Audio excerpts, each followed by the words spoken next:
विधान के अनुसार उस देखे सुने और माने हुए में कोई बाधा आ जाती है, अर्थात जब हमारी कामनाएं पूरी नहीं होती और उनके पूरी न होने से जो दुख होता है, तब स्वभाव से ही इंद्रियजन्य ज्ञान में संदेह होता है।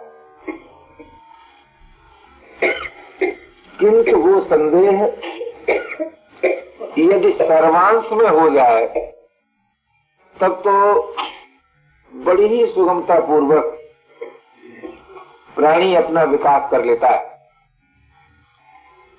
पर होता क्या है कि वो संदेह सर्वांश में नहीं होता। जैसे मैं अपने जीवन को सामने रख के जो सोचता हूं, तो ऐसा मालूम होता है कि जब अकस्मात आंखें खराब हो गई और पढ़ने के संकल्प में बाधा हो गई, तब ये भास नहीं हुआ कि भाई आज अगर देखने की शक्ति नाश हो सकती है तो बोलने सुनने की भी शक्ति नाश हो सकती है। ऐसा भास नहीं हुआ। तो हुआ क्या कि अगर 1/5 कार्य समाप्त हुआ है तो अभी 4/5 से काम चल सकता है। ये जो दशा है, ये दशा दुख को अधिक काल तक जीवित रखने वाली दशा है। उच्च कोटि के जो महापुरुष होते हैं वो किसी भी एक बात से सारी बातों को जान लेते हैं। जैसे कहावत है ना कि हांडी में एक चावल देखा जाता है और उससे ये पता चल जाता है कि सारा चावल पक गया। तो ऐसी वस्तु स्थिति जिन व्यक्तियों की होती है वे तो बड़ी ही सुगमता पूर्वक इंद्रिय ज्ञान के प्रभाव से मुक्त हो जाते हैं और मुक्त होकर समस्त कामनाओं से रहित हो जाते हैं। कामनाएं हैं क्या? इंद्रिय जन्य ज्ञान के प्रभाव से जिनकी उत्पत्ति होती है उन्हीं को कामना कहते हैं। उन कामनाओं में से सभी कामनाएं आज तक किसी की पूरी नहीं हुई, किंतु कुछ कामनाएं अवश्य पूरी हो जाती हैं। तो जो कुछ कामनाएं जो पूरी हो जाती हैं, यह इंद्रियजन्य ज्ञान अथवा इस ज्ञान में जो विश्वास है, वो विश्वास समस्त कामनाओं की निवृत्ति के लिए प्रेरणा नहीं दे पाता। अथवा यूं कहो कि हम सभी कामनाओं को नाश करना चाहते हैं, ये बात वर्तमान जीवन से संबंधित नहीं हो पाती। तो होता क्या है कि प्राय लोग ये कहा भी करते हैं, अरे भाई देखो अभी तो मौज में है, भविष्य में देखा जाएगा क्या होगा क्या होगा। बात तो ठीक है, अभी तो मौज है, इसमें कोई संदेह नहीं। जिस समय हमारा संकल्प पूरा होता है उस समय सभी को मौज मालूम होती है, ये बात ठीक है। पर देखा जाएगा भविष्य में क्या होगा, ये प्रश्न सुख के प्रलोभन से हमें बांध देता है, बांध। और हम जो वास्तव में होने वाली बात है उसको जानना ही नहीं चाहते, और यदि जानने में आ भी जाए तो उसका प्रभाव नहीं होने देते, और यदि किसी कारण प्रभाव हो भी जाए तो फिर ऐसी बातें सोचने लगते हैं, अरे भाई मरना तो है ही, तो बिना खाए क्यों मरे, बिना अमुक काम किए क्यों मरे, मरना तो है ही। ऐसी बातें सोच सोच कर हम उस ज्ञान का प्रभाव, जो ज्ञान इंद्रिय ज्ञान को खा सकता है, मिटा सकता है, उस ज्ञान के प्रभाव को नहीं होने देते। नहीं होता ऐसी बात नहीं, होता तो है। देखिए जिस काल में इंद्रिय ज्ञान है उसी काल में बुद्धि का ज्ञान भी है, और सच पूछिए तो बुद्धि से अतीत का ज्ञान भी है।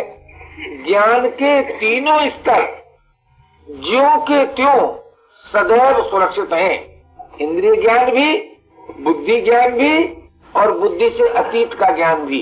जैसे कोई दिन में दीपक भी जला दे, बल्ब भी जला दे और सूरज का प्रकाश भी हो। तो इस उदाहरण में तो ये बात मालूम होती है कि सूर्य का प्रकाश बल्ब और दीपक के प्रकाश को अपने में विलीन कर लेता है और अपने को ही प्रकाशित करता है। किंतु ज्ञान के संबंध में ऐसा नहीं हो पाता। ज्ञान के संबंध में तो ऐसा होता है कि इंद्रिय ज्ञान भी है, बुद्धि ज्ञान भी है, बुद्धि से अतीत का ज्ञान भी है, परंतु अधिकतर हमारे जीवन पर जो प्रभाव रहता है वो इंद्रिय ज्ञान का रहता है। और वो इंद्रिय ज्ञान बुद्धि ज्ञान की अपेक्षा अल्प है और बुद्धि ज्ञान बुद्धि से अतीत के ज्ञान की अपेक्षा अल्प है।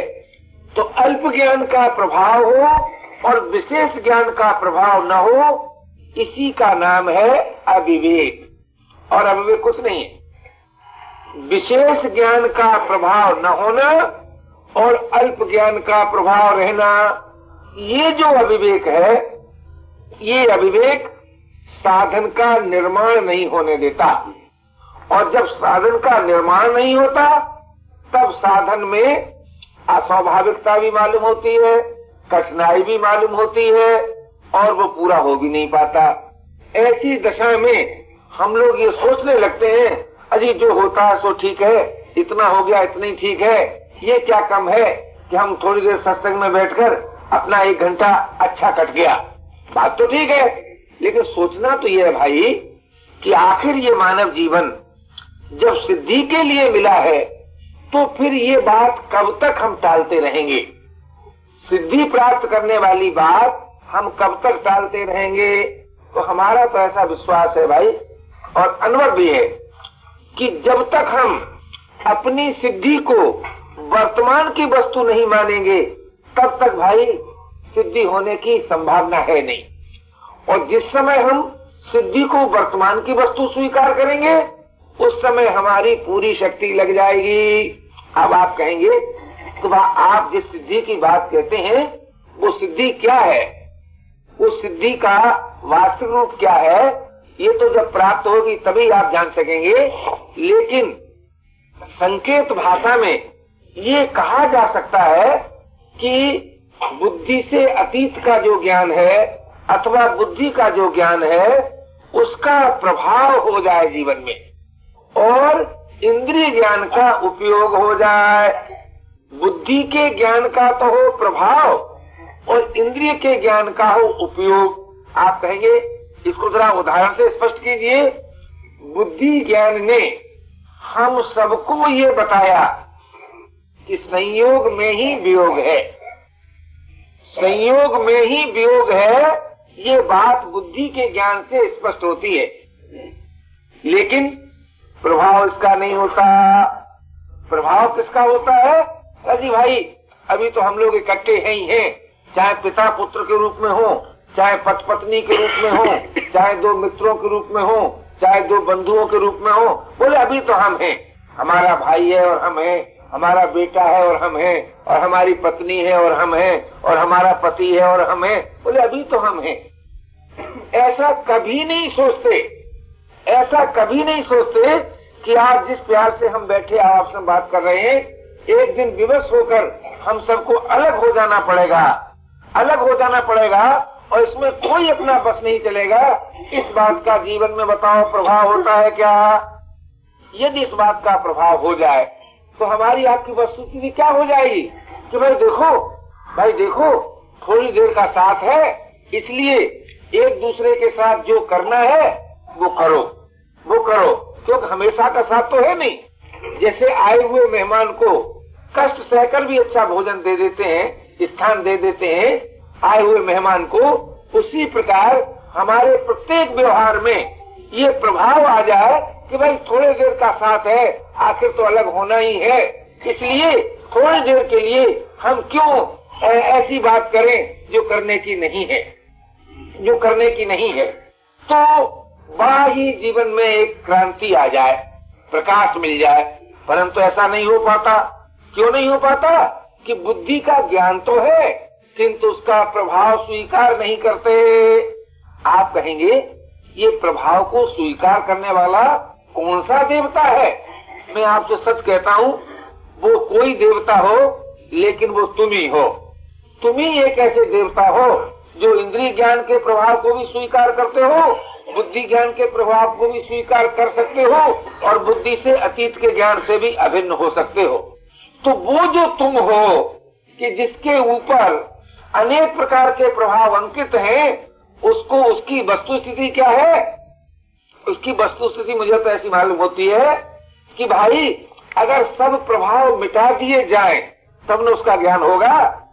इंद्रिय ज्ञान का प्रभाव जब मिटे, बुद्धि ज्ञान का प्रभाव जब होकर के अपना फल देकर समाप्त हो जाए, तब आप पता चला सकते हैं कि ये प्रभाव किसने स्वीकार किया था। किंतु हम लोग इंद्रिय ज्ञान के होते हुए, बुद्धि ज्ञान के होते हुए, बुद्धि ज्ञान से अतीत के ज्ञान को जानते हुए चाहते हैं कि हम उस देवता का पता लगा लें कि जिस देवता ने इन सबको स्वीकार किया है।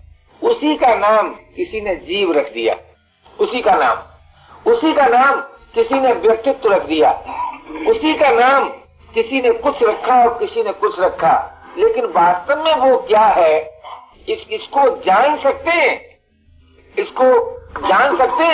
किंतु उसका वर्णन नहीं कर सकते। और अगर वर्णन कर भी सकते हैं तो केवल इस अंश में कर सकते हैं कि भाई जिसमें कामना है उसी में जिज्ञासा भी है। तो कामना के रहते हुए तो जिज्ञासा पूरी नहीं होती। आप कहेंगे तो कामना तो कभी नाश होगी नहीं, ऐसी बात नहीं है।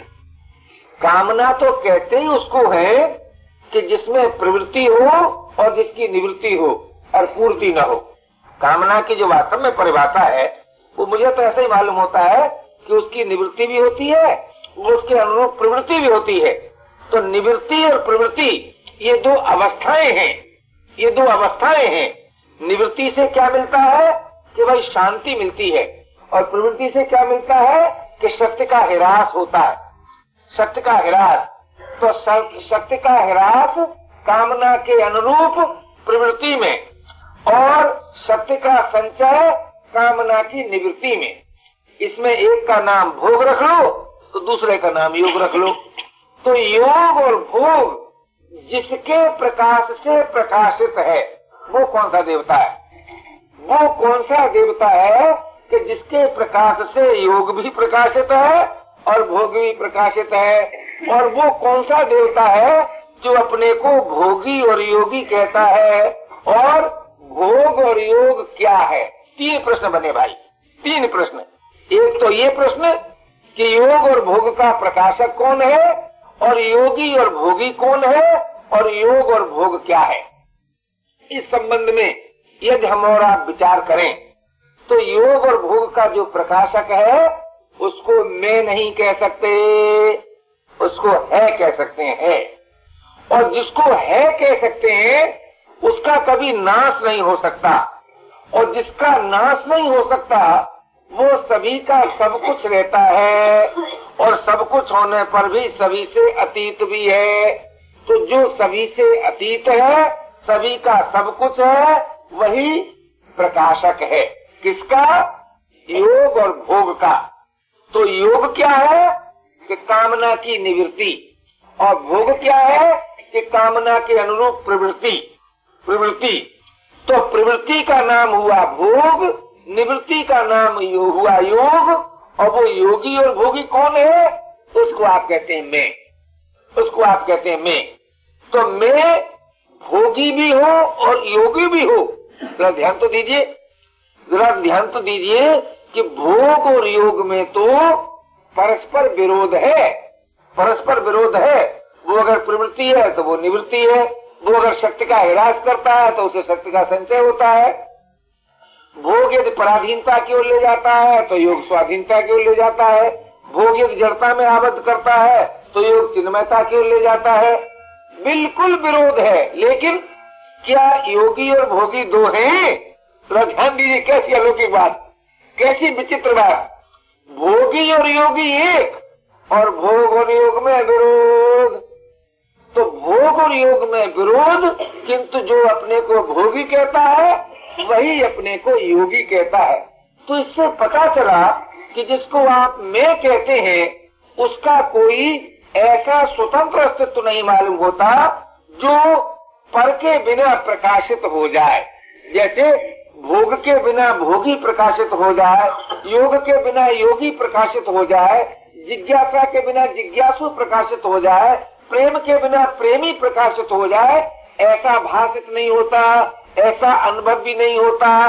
तो अब तात्पर्य ये निकला कि भाई हमें भोग का आश्रय लेकर अपने अस्तित्व को रखना है, अथवा योग का आश्रय लेकर अपने अस्तित्व को रखना है, अथवा जिज्ञासा का आश्रय लेकर अपने अस्तित्व को रखना है, अथवा प्रेम का आश्रय लेकर अपने को रखना है।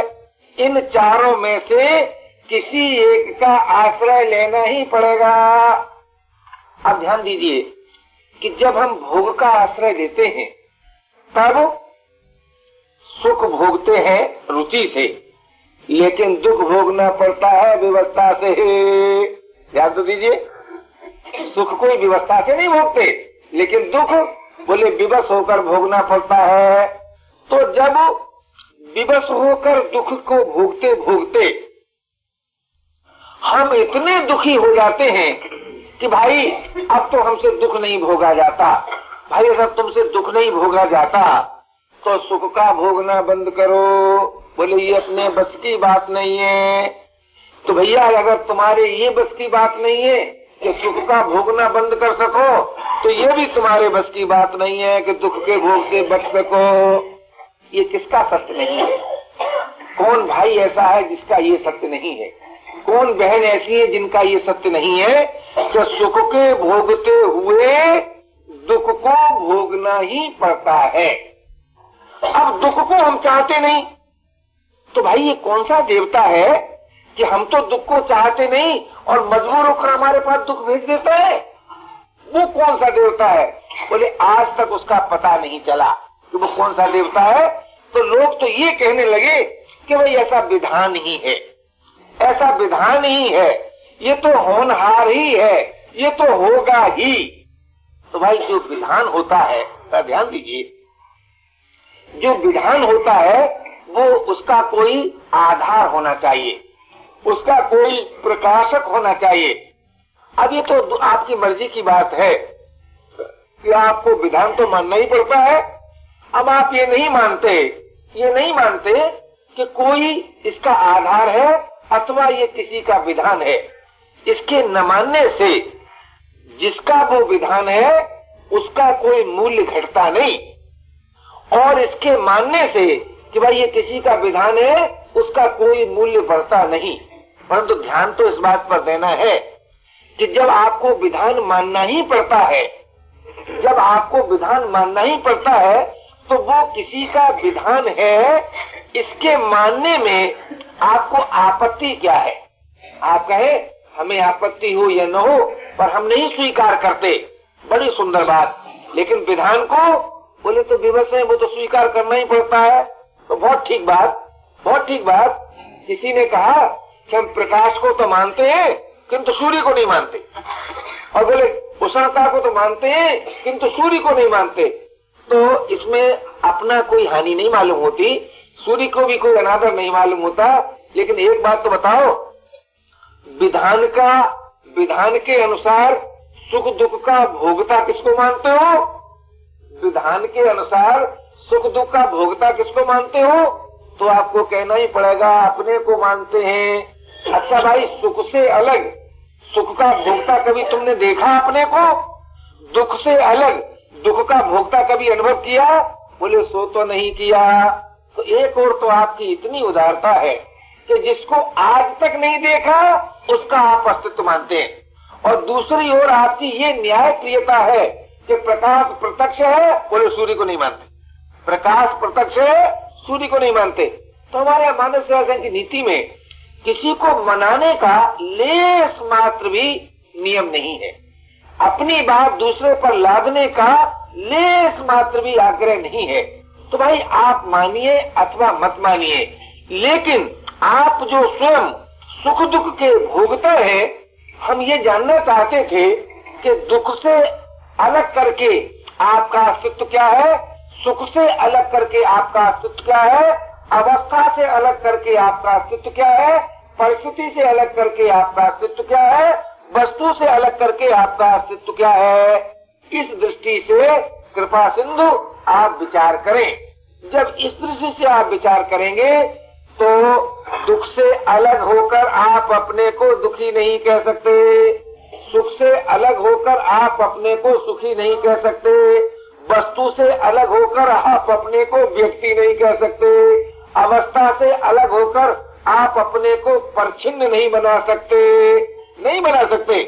कहने का मेरा तात्पर्य है कि सुख दुख वस्तु अवस्था परिस्थिति आदि जो आपको इंद्रिय ज्ञान से प्रकाशित प्रतीत होते, यानी जिनकी प्रतीति इंद्रिय ज्ञान के आधार पर है, वही वस्तु, वही अवस्थाएं, वही परिस्थितियां, वही सुख दुख बुद्धि ज्ञान की दृष्टि से परिवर्तनशील है, परिवर्तनशील है।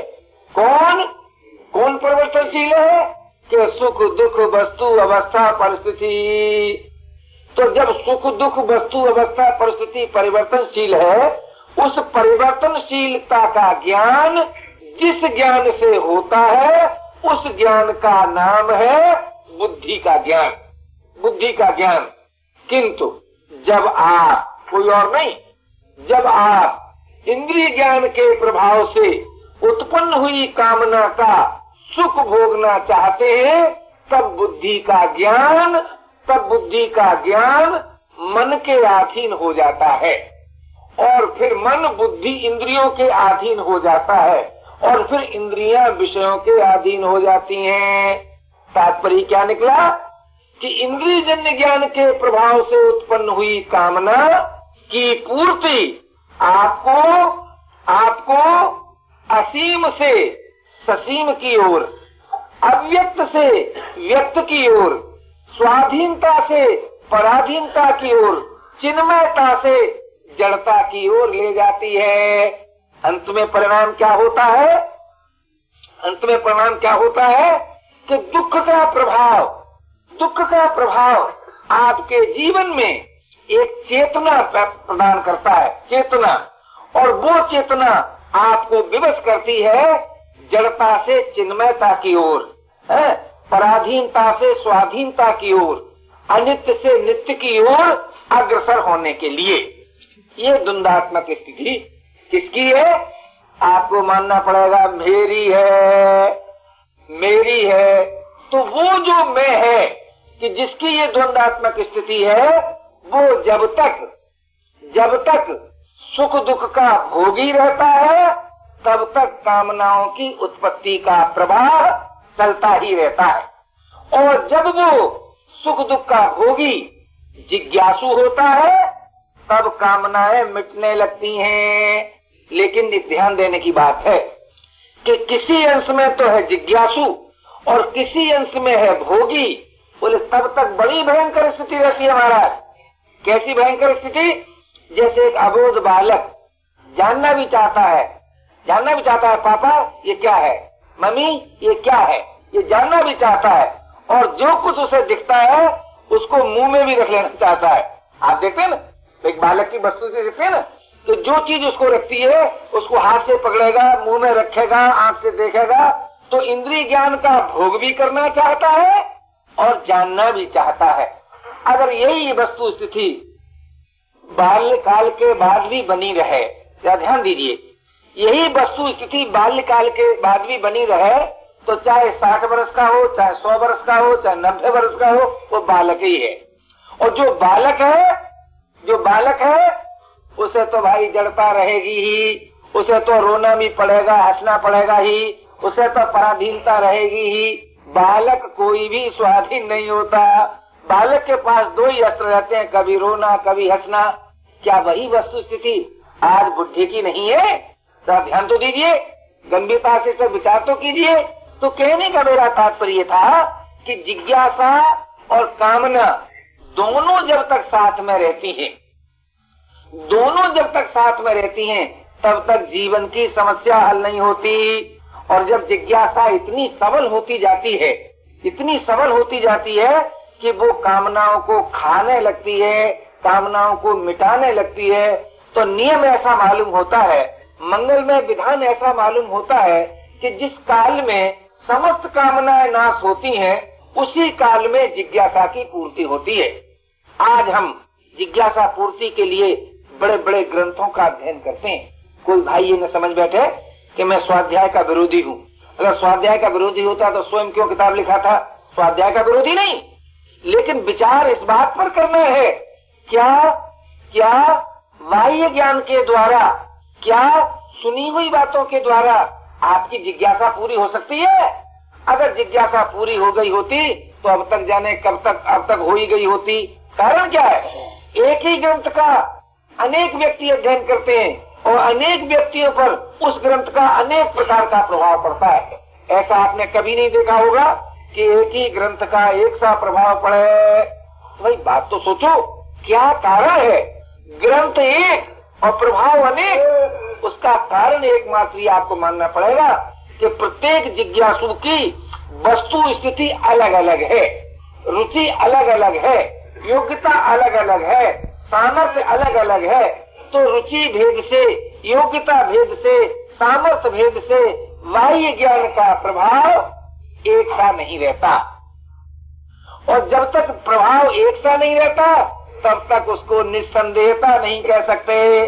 तात्पर्य क्या निकला कि बाह्य ज्ञान के आधार पर हम सब निस्संदेह नहीं हो सकते। तो क्या हो सकते हैं?